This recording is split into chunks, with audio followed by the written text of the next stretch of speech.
السلام علیکم ورحمت الله وبرکاته. دوستانو خدای دې وکړي چې ټول به ښه او جوړ یاست. دوستانو د نن په دغه ویډیو کې به زه تاسو ته وښیم چې تاسو څنګه کولی شئ چې د خپل موبایل په سکرین باندې دا رقم ته ښایسته تصویران ولګوئ، یعنې له خپل تصویر څخه 3D تصویر جوړ کړئ او هغه بیا د موبایل په سکرین باندې لایو ولګوئ. نو دغه به تاسو څنګه لګوئ په دغه ویډیو کې به زه تاسو ته دغه طریقه درښیم. دغه ویډیو له موږ سره تر پایه وګورئ او ویډیو خامخا سره لایک کړئ، له خپل ملګرو سره یې شیر کړئ او د دا رقم ته نورو ښایسته ښایسته ویډیوګانو لپاره زموږ چینل سبسکرایب کړئ، ځکه په دغه چینل کې موږ ستاسو لپاره هره ورځ دغه رقم ښایسته ښایسته ویډیوګانې اپلوډوو. نو ملګرو زه د ویډیو په طرف ویډیو شروع کوو.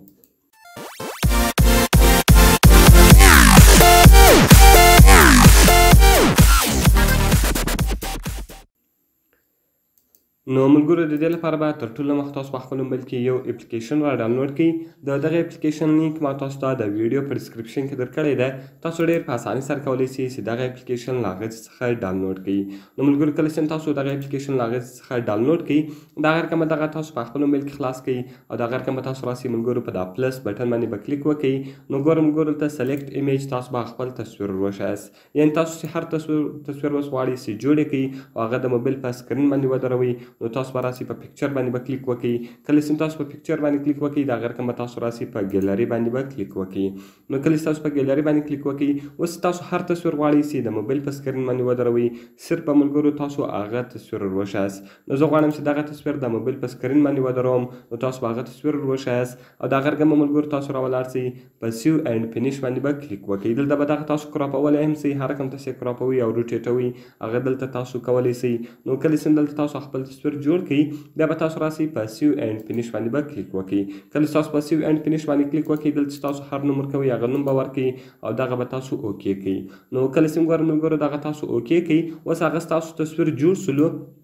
نو تاسو ګورئ ملګرو هغه تصویر لیدلی شئ چې جوړ شو. زه غواړم چې دغه د موبایل په سکرین باندې ودروم. نو ګورئ ملګرو د دې لپاره به تاسو په دا 3 ډاټ نشان باندې کلیک وکړئ.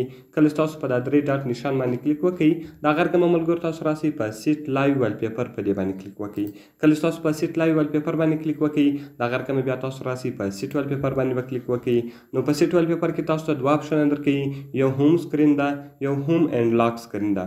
کله چې تاسو په هوم سکرین باندې کلیک وکړئ، دا به خالي ستاسو د موبایل په سکرین باندې ولاړ وي.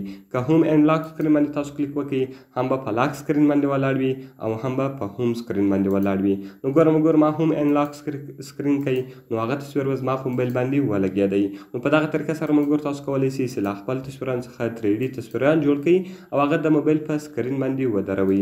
نو ډېر ښایسته او خوندور اپلیکیشن ده، نو باید ټول یې په خپل موبایل کې خامخا انسټال کړئ. نو ملګرو کومې ویډیو خوښ شوې ویډیو خامخا سره لایک کړئ، له خپل ملګرو سره یې شیر کړئ او د دا رقم ته نورو ښایسته ښایسته ویډیوګانو لپاره زموږ چینل سبسکرایب کړئ، ځکه په دغه چینل کې موږ ستاسو لپاره هره ورځ دغه رقم ښایسته ښایسته ویډیوګانې اپلوډوو. نو ملګرو ملاویږو په نورو ښایسته ښایسته ویډیوګانو کې. په دعاګانو کې مې یاد ساتئ. د خدای په امان.